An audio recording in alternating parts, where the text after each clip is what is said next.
I appreciate you listening.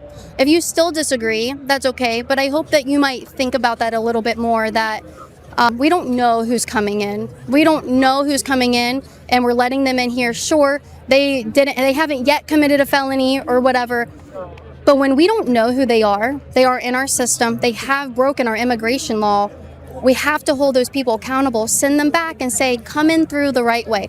Although, to be fair, I don't really support legal immigration either, but, that's the whole thing.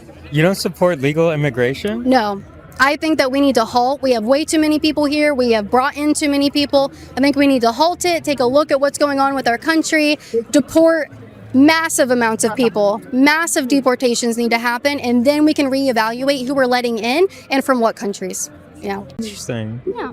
I thank you so much for listening to me and having a dialogue. I really, really appreciate your time. Anything else you wanna advocate for? You good? I really appreciate how you presented yourself, and you weren't attacking or anything. You're presenting information. I think that's very nice. Thank you. You're out here talking as opposed to you're doing all that. So yeah, I appreciate it's that. nice to talk. It is nice to talk, isn't it? We may disagree. I do feel entering illegally is bad, but I feel like there's a little more nuance, and like it's more compassion for like it's a whole system. It's not just like black or white. Yeah. Yes, people are coming in illegally, but it's why, and should we be treating them harshly?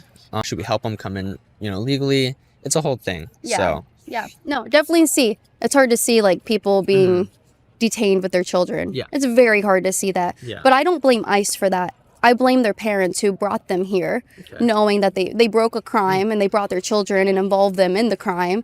And I think it's actually really graceful and kind for ICE to keep them together and let the child be with them in a detention center or an immigration holding center instead of separating them. So it's the parents' fault. That parent put them in that position. These are the consequences of their actions, in my opinion.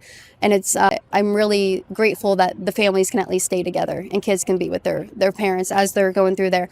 Because it would be really awful if we were deporting parents and then keeping their children in the United States. yes, well, I assume ICE would consider all of them legal. So the children, yes, if they were born here, they are, yes, and so they don't have to be deported. They can stay, but then they'll be put in the system. And so ICE says, hey, we're gonna just send you home. You're actually not being charged with anything. You're in the country illegally. We're just going to send you home with your family and your child. If you want to come back legally, you can. It doesn't even bar them from coming illegally the first time. The second time, it is a federal criminal charge. But I really appreciate you taking the time to talk. I love your birthday hat. Have fun with your little game. I hope I didn't interrupt it. No, you're good. If you enjoy my videos, don't forget to like and subscribe. And if you want to create clips like these fast, try Opus Clips. It's smart, simple, and built for creators.